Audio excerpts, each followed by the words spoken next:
الله تعالی ورته ورشه ورته ووایه زیری ورکړه انا سنرضیک لکه مخکې چې ما صورت ویلې ولسوف یعطیک ربک فترضى الله به هغه مقام درکوي چې تا راضي کړي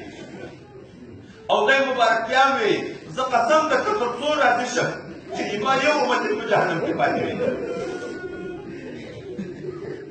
دا ګناهګاران چې جهنم ته لاړ شي او په جهنم کې کلونه کلونه تېر کړي دا محشر حسابونه هر څه خلاص شي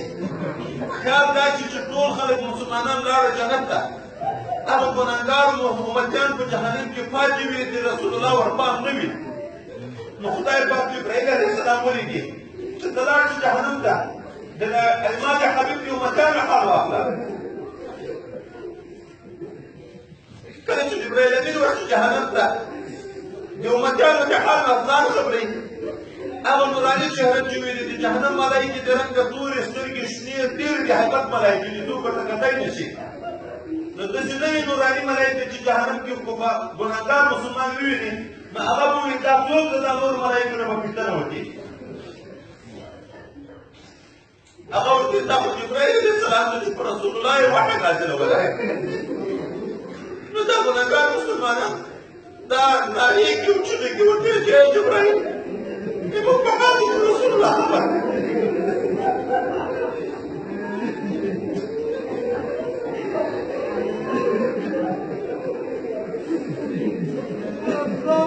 چې کله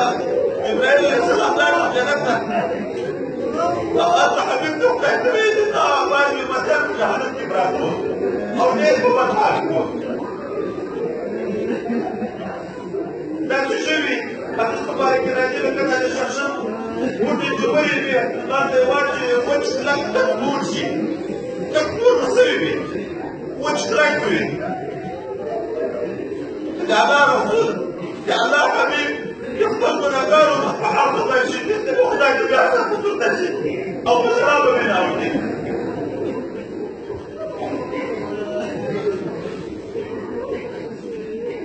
بیا نبي کریم ورته وویل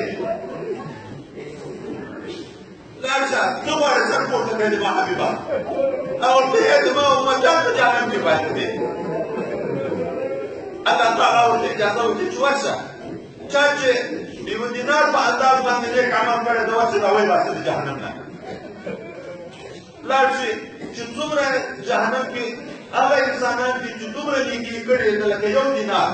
صدقه یې کړې ده هغه به راوباسي بیا به الله ورته وایي چې خدای پاکه نور امتیان مې پاتې دي بیا دا وخت ته به سجده شي بیا ورته ورشه چې چا د نیم دینار غوندې نیکي کړي هغه راوباسه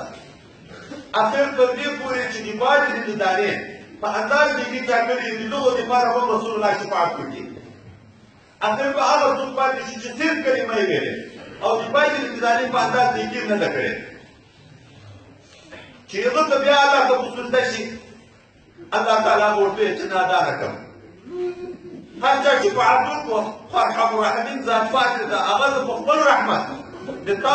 په خپل رحمت باندې زه هغه بیا جنت ته